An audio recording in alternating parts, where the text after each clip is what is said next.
तीन बहुओं का चार ससुराल। Flat number 101, flat number 201, flat number 301, flat number 401। इन चारों फ्लैट में एक के अलावा एक और चीज भी कॉमन थी। इन चारों फ्लैट वालों का सरनेम शर्मा था। सुबह सुबह वृंदावन सोसाइटी में एक पार्सल आता है श्रीमती शर्मा के नाम पर। अरे भैया, ये मिसेस शर्मा किस फ्लैट में रहते हैं? उनके नाम का एक कुरियर है। पार्सल में क्या है बता सकते हैं आप? उस हिसाब से बता पाऊंगा कि ये पार्सल किस फ्लैट का हो सकता है, क्योंकि मिसेस शर्मा तो चार चार है यहाँ पर। अंदर क्या है ये मैं आपको बता दूंगा तो मेरी नौकरी चली जाएगी, क्योंकि मुझे खुद भी पता नहीं कि अंदर क्या है। देखने के लिए पार्सल खोलना पड़ेगा। वैसे अगर सोसाइटी में चार चार शर्मा है तो नाम पूरा लिखना चाहिए था भेजने वाले को। आप ज़रा देखिए ना भैया, आज मेरा ड्यूटी पर पहला दिन है। आज ही अगर काम नहीं हुआ तो नौकरी चली जाएगी। अच्छा, तुम टेंशन मत लो, मैं कुछ जुगाड़ लगाता हूँ।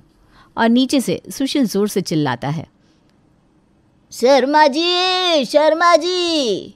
यहाँ सुशील शर्मा जी कहता है और वहाँ चारों फ्लैट की बालकनी पर एक एक शर्मा जी पधार जाते हैं। लो आ गए चारों, अब पूछ लो इनसे कि किसका पार्सल है। इस सोसाइटी में अगर पार्सल शर्मा जी के नाम का है तो इन चारों में से किसी एक का ही हो सकता है। किसके नाम का पार्सल है भाई? माना तो कुछ मंगाया नहीं। तूने मंगाया था कि विवेक? जेब में फूटी कोड़ी नहीं है भैया, मैं क्या मंगाऊंगा? निखिल का होगा। मंगाया था मैंने, पार्सल मंगाया था, पर मेरा पार्सल तो सुबह पहुंच चुका। वैसे इस पे क्या है भैया? मुझे नहीं पता, पर शायद बहुत ज़रूरी सामान है, क्योंकि भेजने वाले ने अलग से 300 रुपये के प्रोटेक्शन भी दिए है।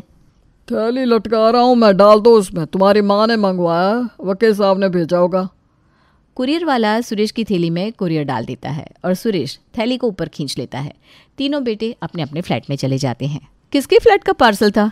निखिल भैया का होगा, हर बार पार्सल उनका ही निकलता है। अरे नहीं, इस बार निखिल का पार्सल नहीं था, इस बार पार्सल पापा जी का था।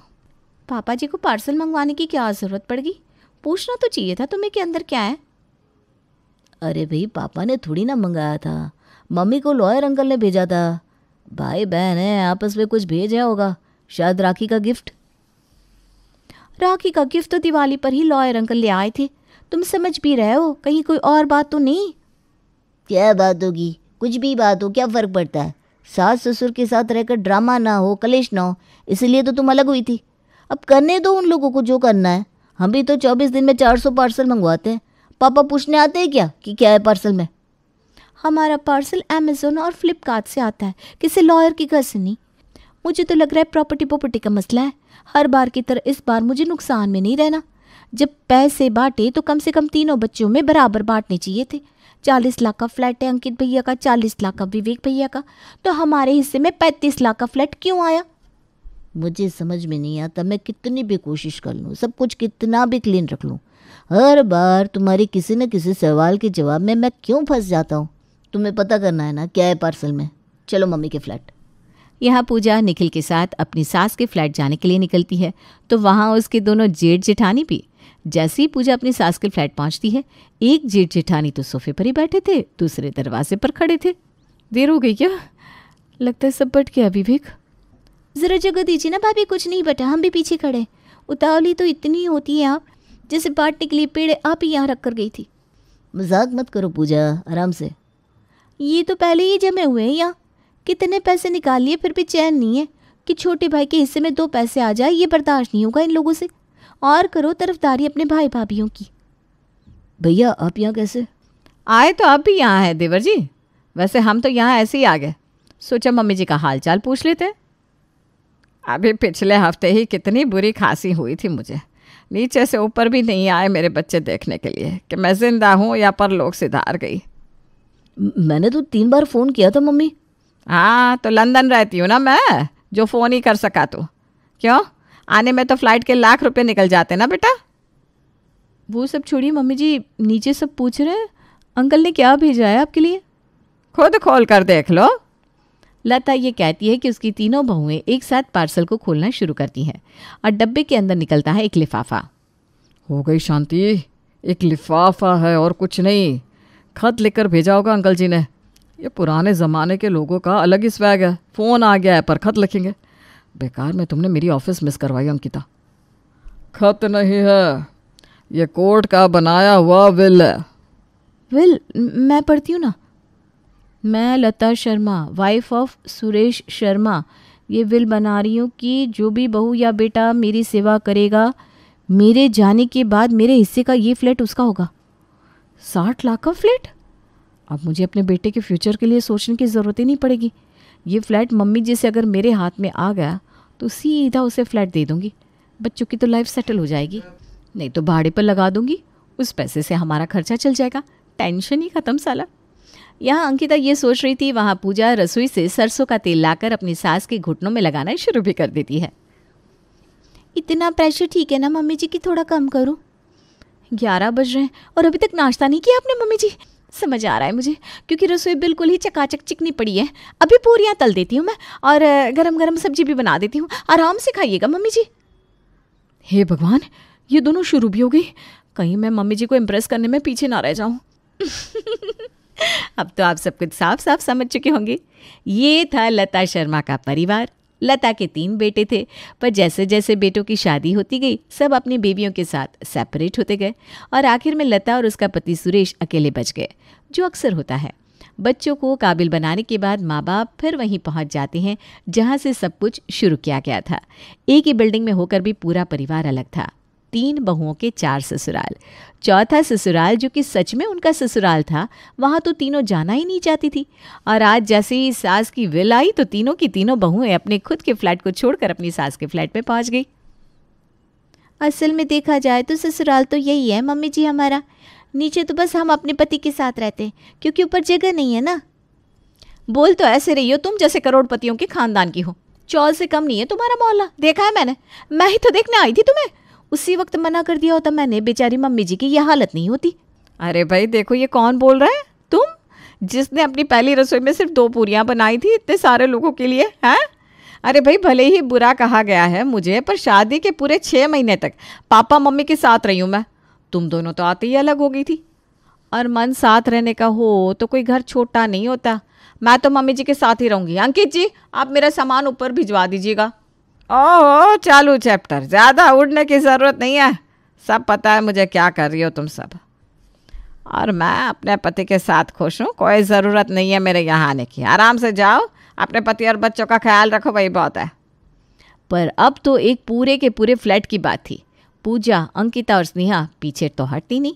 दोपहर के वक्त पूजा अपनी सास की फेवरेट सब्जी दाल चावल के साथ बनाकर उनके फ्लैट पहुँचती है। वो मम्मी जी क्या है ना, निखिल को आज करेले की सब्जी खाने की बड़ी इच्छा हो रही थी और करेला तो पापा जी का भी फेवरेट है। तो मैं यहाँ ले आई।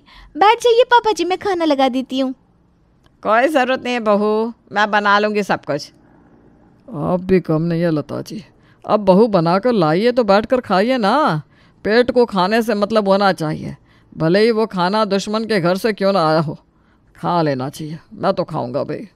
लता और सुरेश बैठकर पेट भरकर अपनी बहू के हाथ का बनाया खाना खाते हैं। मैं बर्तन साफ कर देती हूँ मम्मी जी, और कोई ज़रूरत हो तो बताइएगा। अपने बर्तन और टिफ़िन लेकर पूजा वापस अपने फ्लैट लौट जाती है।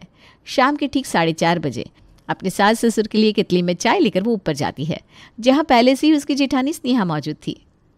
अपनी चाय उठाइए और निकल जाइए यहाँ से भाभी। पता नहीं क्या मुझे कि किस दूध की चाय पीती हैं आप। तू कहीं कुत्ते बिल्ली के दूध की चाय तो नहीं पिला रही बहू? नहीं पापा जी, पाउडर की दूध की चाय बनाती है भाभी। क्या चाहती हैं आप, इस उम्र में मेरे सास ससुर की तबीयत खराब हो जाए, दूध का पाउडर उनके पेट में जाकर जम जाए? छी छी छी छी, आप इतना गिर जाएंगे मैंने नहीं सोचा था भाभी। आप मेरी बनाई हुई चाय पीजिए मम्मी जी।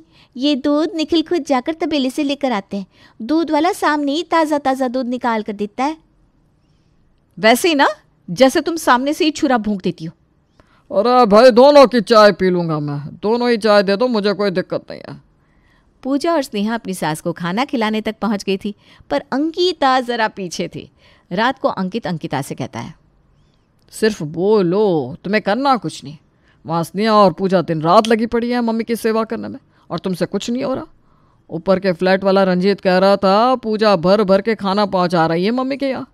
अब दिल तो मम्मी जी का वही जीतेगी ना, क्योंकि दिल का रास्ता पेट से जाता है। बाप रे, इन्होंने ये कंपटीशन शुरू भी कर दिया। बताओ, मैं तो मम्मी पापा जी की एनिवर्सरी की प्लानिंग कर रही थी और ये लोग आज ही इन्हें इम्प्रेस करने में लग गई। जब तक एनिवर्सरी आएगी पता चला मम्मी ने इनमें से किसी एक को फ्लैट देने का मन भी बना लिया है। रात का खाना तुम बाहर जाकर खा लो और रोहन को भी खिला देना। मैं जा रही हूँ अपने सास ससुर के पास। और गर्मा गर्म पूरियाँ और आलू की सब्जी बनाकर अंकिता अपने सास ससुर के पास पहुँचती है, जहाँ उसकी दोनों देवरानियाँ पहले ही मौजूद थी। हे भगवान, पूरा दिन तो मम्मी जी से चिपकी बैठी हुई है ये दोनों, रात को भी आ गई। मज़ा आ गया, आज तो पनीर की सब्जी, नान, खीर, रायता, चावल, दाल पहले ही थे और अब ये पूरी और आलू की सब्जी भी आ गई। तुम भी ले आओ बहू, तुम भी ले आओ, तीनों बहुओं के हाथ का खाना खाऊंगा मैं। कितना अच्छा लग रहा है, मेरी तीनों बहुएं मेरे साथ है। पोते पोतियाँ बेटे भी यही होते, तब लगता भरा पूरा परिवार। मैं तो इन्हें बोल कर ही आई हूँ मम्मी जी, ये बस ऊपर आ ही रहे हैं। माँ बाप के साथ अगर खाना नहीं खाया तो क्या खाना खाया। अंकिता फ़ौरन कोने में जाकर अंकित को कॉल करती है और बिना देरी किए अंकित हाफ पैंट में ही भागता हुआ अपनी माँ के पास आ जाता है। यहाँ अंकित पहुँचता है तो वहाँ कुछ देर में विवेक और निखिल भी। आधा पेट तो सबने खा लिया है, तब पहुँचे आप दोनों। याद है मम्मी जी कैसे मैं और अंकित हमेशा खाने पर पहुँचे रहते थे, और विवेक और निखिल हमेशा लास्ट में आते थे। कितना परेशान किया है ना दोनों ने आपको। खाने के वक्त भी चुगलियों से बाज नहीं आ रही आप भाभी, खाने पर फोकस कीजिए ना। अपने सास ससुर को खाना खिलाने के बाद पूजा उनके पैर छूती है। पूजा की देखा देखी बाकी दोनों बहुएं भी वही करती है।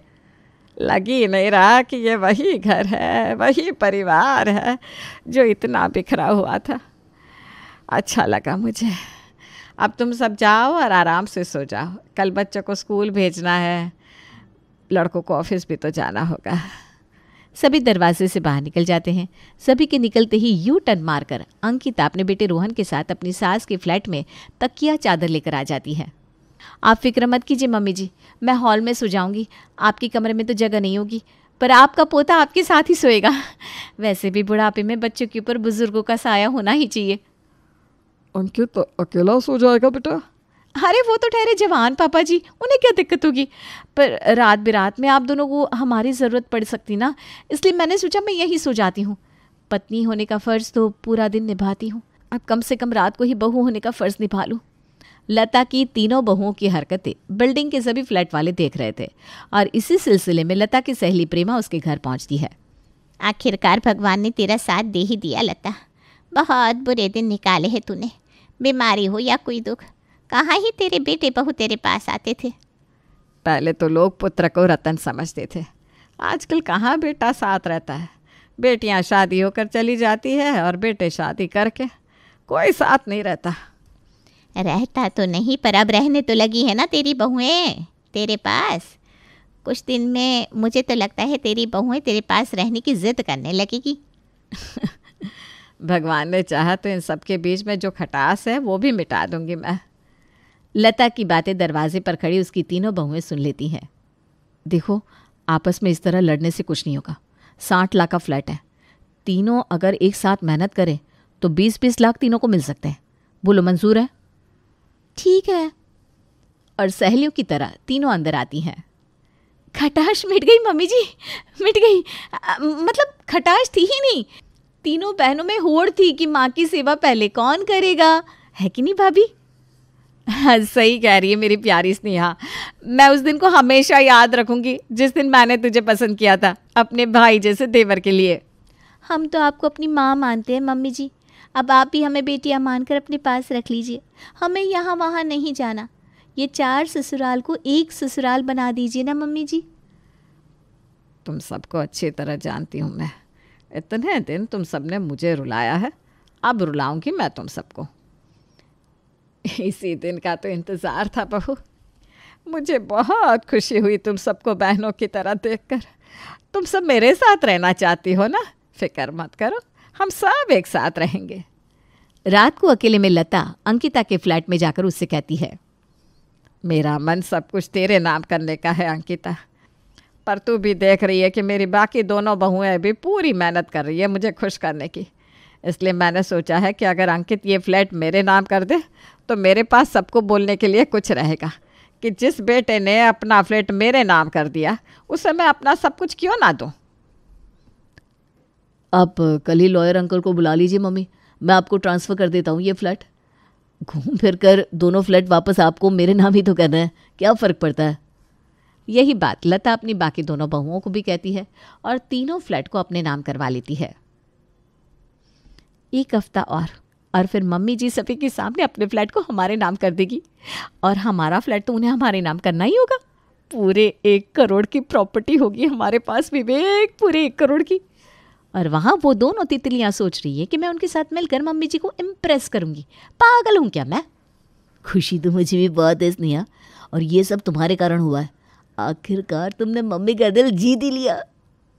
पर 1 हफ्ते बाद आते हैं खरीदार, क्योंकि लता ने चारों ही फ्लैट बेच दिए थे और चारों फ्लैट बेचकर लता ले लेती है एक बड़ा सा घर। ये क्या किया मम्मी जी आपने धोखा दिया हमें। धोखा तो हमारे बेटों ने हमें दिया, तुम लोगों के कहने पर। जिन बच्चों को हमने पढ़ाया लिखाया काबिल बनाया, उन बेटों ने बहला फुसला कर हमसे पैसे लिए और फ्लैट खरीद कर हमसे अलग हो गए। तो वही काम हमने कर दिया तो बुरा किया क्या?